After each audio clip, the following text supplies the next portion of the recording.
भगता खाला सुतल रहे लाल जब। माई के अंतिम विदाई में माता जी की तरफ से बहुत बहुत रुपये का आशीर्वाद सम्मान के स्वरूप मिला।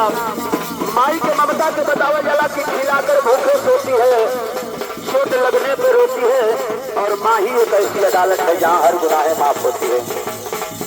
सुतल रहे लाल जब सुबह होई जाला, माई जगा के कहे उठा बेटा खाला।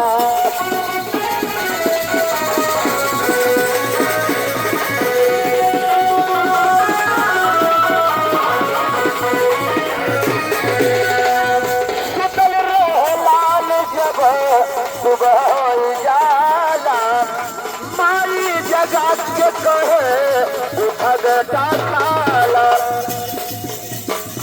बड़ा सुख पले बड़ा सुख पले को बड़ा भर खिलाई हो। माई के हियरवा अपना, माई के हियरवा अपना लाल से